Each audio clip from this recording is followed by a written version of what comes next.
Shalom dan selamat pagi kepada semua pendengar santapan firman Tuhan pada pagi hari ini 19 Mei 2024 bersamaan dengan hari Ahad dalam Hari Raya Pentakosta. Injil dan renungan hari ini diambil dari Injil Yohanes bab 15 ayat 26 hingga 27 disambung dengan bab 16 ayat 12 hingga 15. Mari kita bersama mendengarkan. Tuhan berserta kita sekarang dan selama-lamanya. Inilah Injil Yesus Kristus menurut Santa Yohanes. Dimuliakanlah Tuhan. Dalam amanat perpisahannya, Yesus berkata kepada murid-muridnya, "Jikalau penghibur yang aku utus dari Bapa datang, yaitu roh kebenaran yang keluar dari Bapa, ia akan bersaksi tentang aku. Tetapi kamu juga harus bersaksi karena kamu dari semula bersama-sama dengan aku.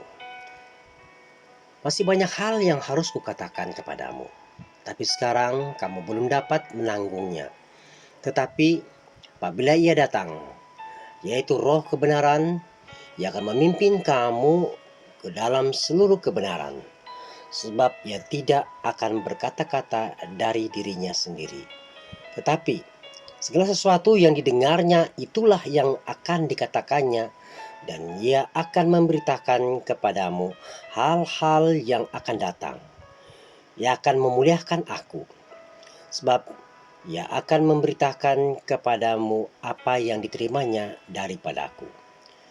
Segala sesuatu yang Bapa punya adalah aku punya.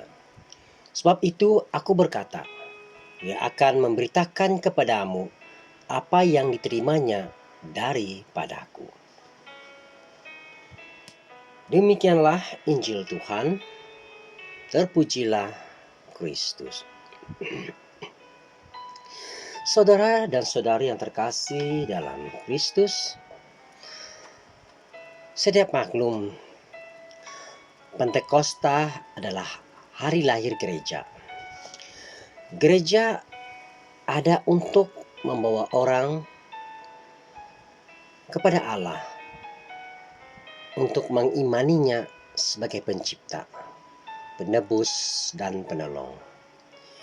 Ia akan menyampaikan dan meyakinkan orang untuk bersama-sama membangun dunia yang lebih baik dan suci seperti sedia kala. Saudara dan saudari, saat Allah, manusia, hewan, dan lingkungan hidup dalam harmoni, dia itu diawali sejak Roh Kudus memberanikan para rasul menyapa dan memberitakan salam Kristus kepada penziarah di Yerusalem.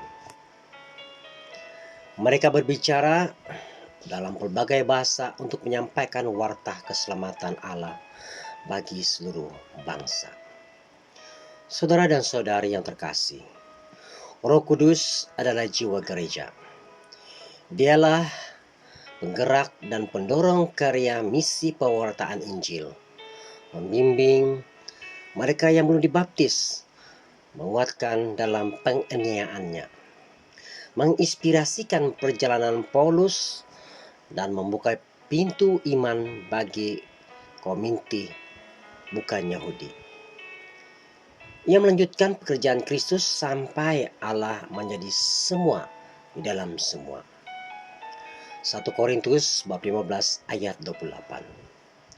Dengan buah-buahnya, para rasul yang lemah, penakut, dan lembab menjadi berani dan bijaksana dalam menjalankan pengutusan Kristus. Persoalannya, apakah pengaruh Roh Kudus kepada saya dan Anda?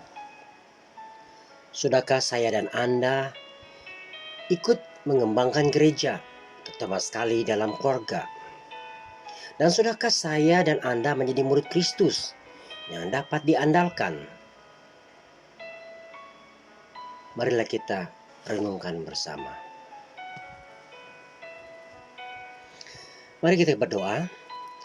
Tuhan Yesus Kristus, utuslah Roh-Mu dan baruilah gereja agar dapat menjadi komuniti yang kian bersatu dan berani untuk membangun dunia seturut hukum dan ajaran kasih-Mu.